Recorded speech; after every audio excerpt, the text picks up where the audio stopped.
ಎಲ್ಲರಿಗೂ ನಮಸ್ಕಾರ. ರಾಷ್ಟ್ರೀಯ ಸಾಧನಾ ಸಮೀಕ್ಷೆ ತರಗತಿ 8 ಗಣಿತಕ್ಕೆ ಸಂಬಂಧಿಸಿದಂತೆ 19 ಕಲಿಕಾ ಫಲಗಳಿದ್ದಾವೆ. ಪ್ರಸ್ತುತ ವಿಡಿಯೋದಲ್ಲಿ ಕಲಿಕಾ ಫಲ M706ಕ್ಕೆ ಸಂಬಂಧಿಸಿರುವಂತೆ ಕೆಲವೊಂದು ಉದಾಹರಣೆ ಪ್ರಶ್ನೆಗಳನ್ನು ಹೇಗೆ ಪರಿಹರಿಸುವುದು ಎಂದು ನೋಡೋಣ. ಈ ಒಂದು ಕಲಿಕಾ ಫಲ ಹೀಗಿದೆ: ದೊಡ್ಡ ಸಂಖ್ಯೆಗಳ ಗುಣಾಕಾರ ಮತ್ತು ಭಾಗಾಕಾರವನ್ನು ಹೊಂದಿರುವ ಸಮಸ್ಯೆಗಳಲ್ಲಿಯ ಸಂಖ್ಯೆಗಳ ಘಾತಾಂಕ ರೂಪವನ್ನು ಉಪಯೋಗಿಸಿ ಸರಳೀಕರಿಸಿ ಬಿಡಿಸುವರು. ಮೊದಲನೆಯ ಉದಾಹರಣೆ ನೋಡೋಣ. ಕೆಳಗಿನವುಗಳಲ್ಲಿ ಯಾವುದು 365 ಪ್ಲಸ್ 365 ಪ್ಲಸ್ 365ಕ್ಕೆ ಸಮನಾಗಿದೆ? ಈ ಒಂದು ಪ್ರಶ್ನೆಯನ್ನು ಸಾಲ್ವ್ ಮಾಡಲಿಕ್ಕಿಂತ ಮುಂಚೆ ನಮಗೆ ಒಂದು ಸಂಖ್ಯೆಯ ಘಾತಾಂಕ ರೂಪ ಅಥವಾ ಎಕ್ಸ್ಪೋನೆನ್ಷಿಯಲ್ ಫಾರ್ಮ್ ಅಂದರೆ ಗೊತ್ತಿರಬೇಕು. ಘಾತಾಂಕ ರೂಪ ಅಂದರೆ ಈ ಥರ ಇರುತ್ತೆ. ಕೆಲವೊಂದು ಉದಾಹರಣೆ ಅಂದರೆ 32ಅನ್ನು ನಾವು 2^5 ಅಂತ ಹೇಳ್ಬೋದು. ಅದೇ ರೀತಿ 100ಅನ್ನು ನಾವು 10^2 ಅಂತ ಹೇಳ್ಬೋದು. ಇದನ್ನು ನಾವು 32 = 2^5 ಅಂತ ಹೇಳ್ತೇವೆ. ಅದೇ ರೀತಿ 100ಅನ್ನು 10^2 ಅಂತ ಕೂಡ ಹೇಳ್ತೇವೆ. ಒಂದು ಸಂಖ್ಯೆಯ ಘಾತಾಂಕ ರೂಪದಲ್ಲಿ ಆಧಾರ ಸಂಖ್ಯೆ ಇರುತ್ತೆ, ಬೇಸ್ ಅಂತ ಹೇಳ್ತೇವೆ, ಅದನ್ನ ಕೆಳಗಡೆ ಬರಿತೇವೆ. ಅದೇ ರೀತಿ ಘಾತ ಸೂಚಿ ಅಂತ ಇರುತ್ತೆ, ಎಕ್ಸ್ಪೋನೆಂಟ್ ಅಂತ, ಅದನ್ನ ನಾವು ಆಧಾರ ಸಂಖ್ಯೆಯ ಮೇಲ್ಗಡೆ ಬರೀತೀವಿ. ಹಾಗಾದರೆ ಒಂದು ಸಂಖ್ಯೆಯ ಘಾತಾಂಕ ರೂಪ ಅಂದರೆ ಆಧಾರ ಸಂಖ್ಯೆಯನ್ನ ಘಾತಸೂಚಿ ಎಷ್ಟು ಬಾರಿ ಸೂಚಿಸುತ್ತೋ ಅಷ್ಟು ಬಾರಿ ಪುನರಾವರ್ತಿತವಾಗಿ ಗುಣಾಕಾರ ಮಾಡುವಂಥದ್ದು. ಅಂದರೆ a⁵ ಸಂಖ್ಯೆ a ಅನ್ನ 5 ಬಾರಿ ಗುಣಿಸಬೇಕು. ಕೆಲವು ಮುಖ್ಯವಾದಂತಹ ನಿಯಮಗಳನ್ನು ನೋಡೋಣ. a⁴m × a⁴n = a⁴m+n. a⁴m divided by a⁴n = a⁴m-n. a⁴m whole to the power of n is a⁴m into n.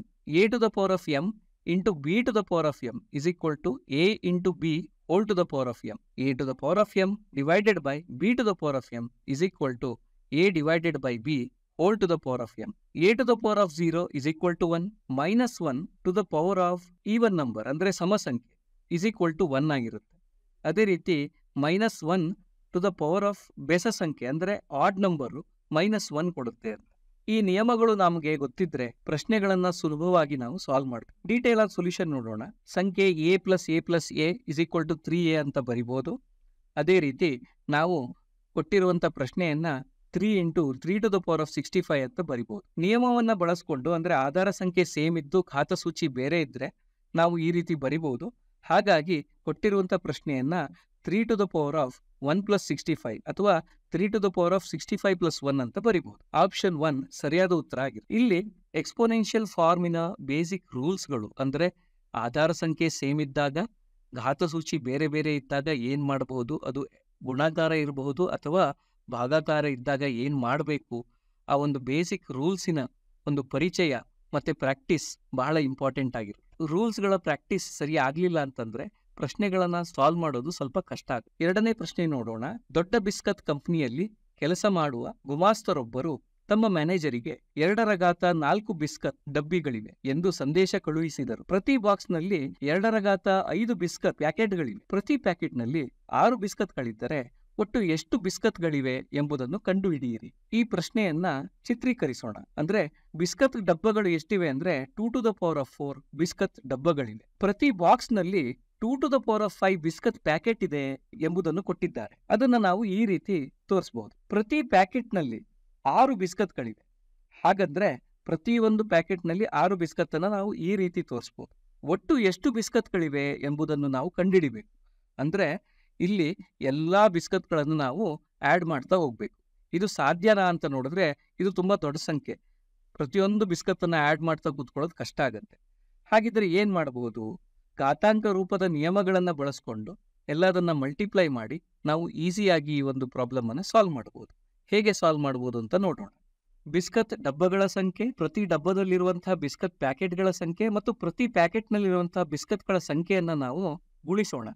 ಅಂದ್ರೆ 2⁴ × 2⁵ × 6 ಅನ್ನ ನಾವು ಮಾಡಬೇಕು. ನಿಯಮಗಳನ್ನ ಬಳಸ್ಕೊಂಡು ಅಂದ್ರೆ ಆಧಾರ ಸಂಖ್ಯೆ ಸೇಮ್ ಇದ್ದು ಆ ಒಂದು ಘಾತಸೂಚಿ ಬೇರೆ ಇದ್ರೆ ನಾವು ಘಾತಸೂಚಿಗಳನ್ನ ಕೂಡಿಸಬಹುದು. 2⁴ ಮತ್ತೆ 2⁵ ಆಧಾರ ಸಂಖ್ಯೆ ಸೇಮ್ ಇದೆ, ಘಾತಸೂಚಿ ಬೇರೆ ಇದೆ, ನಾವು ಅದನ್ನ ಆಡ್ ಮಾಡಿ 2⁴ + 5 ಅಂತ ಬರಿಬಹುದು. ಸಂಖ್ಯೆ 6ಅನ್ನ ನಾವು 2 × 3 ಅಂತ ಬರಿಬಹುದು. ಬೇಸಿಕ್ ನಿಯಮಗಳನ್ನ ಬಳಸ್ಕೊಂಡು ನಾವು ಫೈನಲ್ ಆದ ಆನ್ಸರ್ ಅನ್ನ 2⁻10 × 3 ಅಂತ ಬರಿಬಹುದು. ಅಂದ್ರೆ ಆಪ್ಷನ್ 3 ಸರಿಯಾದ ಉತ್ತರ ಆಗಿರುತ್ತೆ. ವಿದ್ಯಾರ್ಥಿಗಳು ಇದನ್ನ ಸಾಲ್ವ್ ಮಾಡಬೇಕಿದ್ರೆ ಎಕ್ಸ್ಪೋನೆನ್ಷಿಯಲ್ ರೂಲ್ಸ್ಗಳ ಅರಿವಿಲ್ದೇನೆ ಅವರು ಬೇರೆ ಬೇರೆ ರೀತಿಯಾಗಿ ಸಾಲ್ವ್ ಮಾಡಲಿಕ್ಕೆ ಪ್ರಯತ್ನ ಪಡಬಹುದು. ಅದೇ ರೀತಿ ಸಂಖ್ಯೆ 6 ಅನ್ನ ಸ್ಪ್ಲಿಟ್ ಮಾಡಿ ಬರೆಯುವಂಥದ್ದು 2x3 ಅಂತ, ಅಲ್ಲಿ ಕೂಡ ಒಂದು ಎಕ್ಸ್ಪೋನೆನ್ಷಿಯಲ್ ಫಾರ್ಮಿನ ಒಂದು ರೂಲ್ಸ್ ಅನ್ನ ಬಳಸ್ಕೊಂಡು ಸಿಂಪ್ಲಿಫೈ ಮಾಡಲಿಕ್ಕೆ ಸಾಧ್ಯ ಎನ್ನುವಂಥ ಒಂದು ಪ್ರಾಕ್ಟೀಸ್ ಬಹಳ ಇಲ್ಲಿ ಇಂಪಾರ್ಟೆಂಟ್ ಆಗಿರುತ್ತೆ. ಈಗ ನಾವು ನ್ಯಾಸ್ ಪ್ರಶ್ನೆ ಪತ್ರಿಕೆಯಲ್ಲಿ ಬಂದಿರುವಂತಹ ಒಂದು ಪ್ರಶ್ನೆಯನ್ನ ನೋಡ್ತಾ ಇದ್ದೇವೆ. ಈ ಪ್ರಶ್ನೆಯನ್ನ ಉತ್ತರಿಸಲಿಕ್ಕೆ ಪ್ರಯತ್ನ ಮಾಡಿ. ವಿಡಿಯೋವನ್ನ ಕೆಲವೊಂದು ಸೆಕೆಂಡ್ಗಳ ಕಾಲ ಪಾಸ್ ಮಾಡಬಹುದು. ಈ ಪ್ರಶ್ನೆಯನ್ನ ಸಾಲ್ವ್ ಮಾಡಲಿಕ್ಕೆ ನೀವು a to the power of m into a to the power of n is equal to a to the power of m plus n ಈ ಒಂದು ನಿಯಮವನ್ನ ಬಳಸಿಕೊಂಡು ಸಾಲ್ವ್ ಮಾಡಲಿಕ್ಕೆ ಸಾಧ್ಯ. ಸರಿಯಾದ ಉತ್ತರ ಆಪ್ಷನ್ 3 ಆಗಿದೆ. ಇನ್ನೂ ಹೆಚ್ಚು ಪ್ರಶ್ನೆಗಳಿಗೆ ನಿಮ್ಮ ಟೀಚೋಪಿಯಾ ಆ್ಯಪ್ದಲ್ಲಿ ಸಿಗುವಂತಹ ತರಗತಿ 7ರ ಒಂದು ಅಭ್ಯಾಸ ಪುಸ್ತಕ ಹಾಗೂ ಯೋಜನೆ ಆಧಾರಿತ ಕಲಿಕಾ ಚಟುವಟಿಕೆ ಅಂದರೆ PBL ಗಳನ್ನು ಬಳಸಿಕೊಂಡು ನೀವು ಹೆಚ್ಚಿನ ಒಂದು ಪ್ರಾಕ್ಟೀಸ್ ಅನ್ನ ಮಾಡಬಹುದು. ಧನ್ಯವಾದ.